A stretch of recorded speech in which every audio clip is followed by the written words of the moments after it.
Hi viewers, welcome back to your channel Mumtaz CLK ಲಾಗಿಗೆ ಸ್ವಾಗತ. ಬೇಳೆ ಒಬ್ಬಟ್ಟು ಮಾಡುವ ವಿಧಾನ.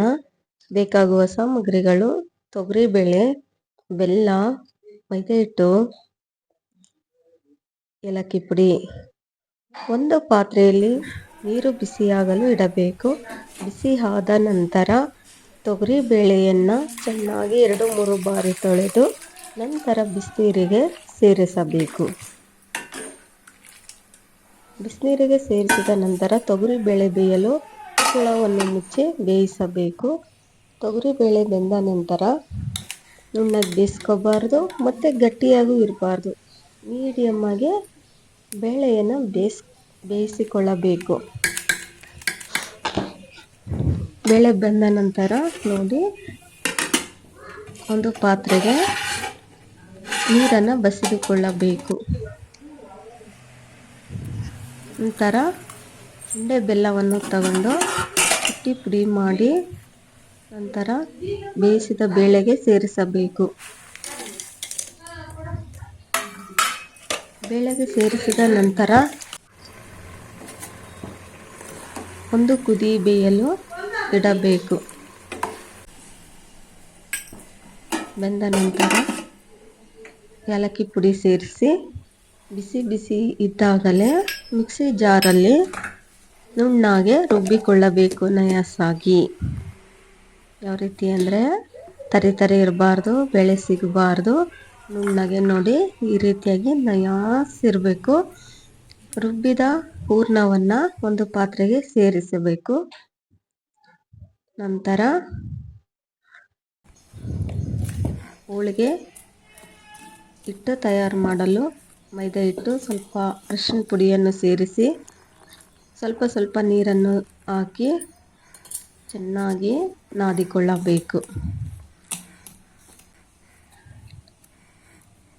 ಯಾವ ರೀತಿ ಅಂದರೆ ಚಪಾತಿ ಹಿಟ್ಟಿನ ಅದಕ್ಕಲ್ಲ, ಅದಕ್ಕಿಂತ ಸ್ವಲ್ಪ ತೆಳುವಾಗಿರಬೇಕು. ಬರೀ ನೀರಲ್ಲೇ ಕಲಸಿಕೊಂಡು ನಂತರ 2 ಸ್ಪೂನ್ ಎಣ್ಣೆ ಹಾಕಿ ಚೆನ್ನಾಗಿ ನಾದಿಕೊಳ್ಳಬೇಕು. ಚೆನ್ನಾಗಿ ನಾದ ನಂತರ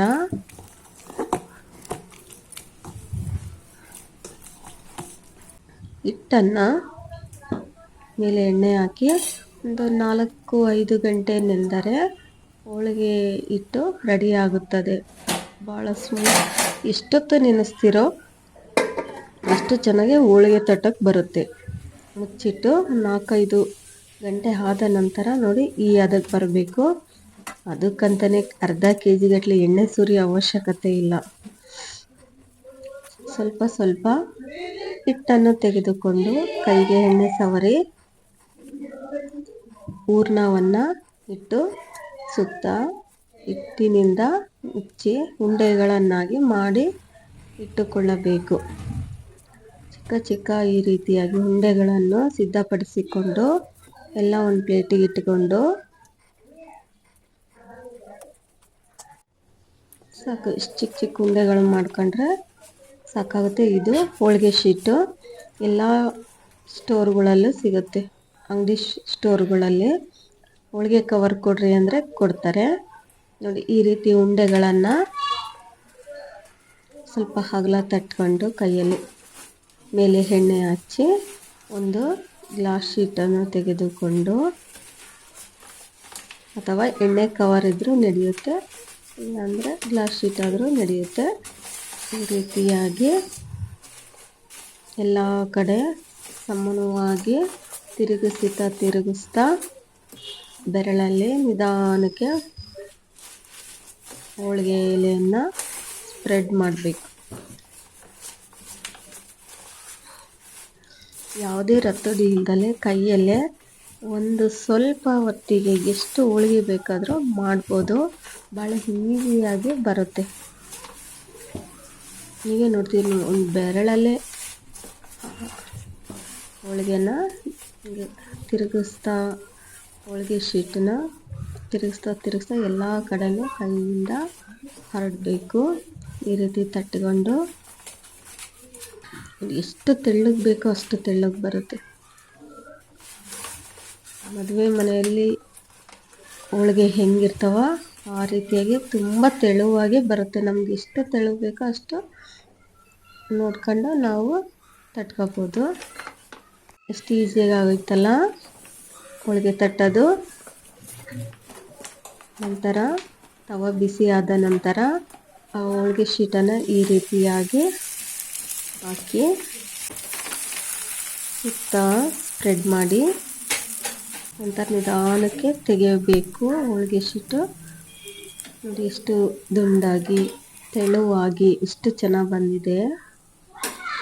ಈ ರೀತಿಯಾಗಿ ಯಾರು ಬೇಕಾದ್ರೂ ಹೋಳಿಗೆ ಈಸಿಯಾಗಿ ಮಾಡ್ಬೋದು. ಹೋಳಿಗೆ ಮಾಡೋದೇನು ಕಷ್ಟ ಇಲ್ಲ, ಒಂದು ಸ್ವಲ್ಪತ್ತಿಗೆ ಮಾಡ್ಬೋದು. ನೋಡಿ ಇದೇ ರೀತಿಯಾಗಿ ಎಲ್ಲ ಹೋಳಿಗೆಗಳನ್ನು ನಾನು ಬೇಯೋದಕ್ಕೆ ಬಿಟ್ಟು ಪಕ್ಕದಲ್ಲಿ ಆ ಹೋಳಿಗೆಯನ್ನು ಬೇಗ ಒಂದು ಹೋಳಿಗೆ ಬೇಯೋದ್ರೊಳಗೆ ಇನ್ನೊಂದು ಹೋಳಿಗೆ ತಟ್ಕೋಬೋದು. ಅಷ್ಟು ಚೆನ್ನಾಗಿ ಬರುತ್ತೆ. ಹೋಳಿಗೆ ಎಲೆಯನ್ನು ಈ ರೀತಿಯಾಗಿ ಕಲಸಿದ್ರೆ ಮಾತ್ರ ಬರುತ್ತೆ. ದಪ್ಪನಾಗಿ ಎಣ್ಣೆ ಹಾಕಿ ಕಲಸಿದ್ರೆ ಬರಲ್ಲ, ಲೇಟ್ ಆಗುತ್ತೆ. ಎಷ್ಟು ಈಸಿಯಾಗಿ ಮಾಡ್ಕೋಬೋದು. ಈ ರೀತಿಯಾಗಿ ಎಲ್ಲ ಹೋಳಿಗೆಗಳು ಸಿದ್ಧ ಆದವು.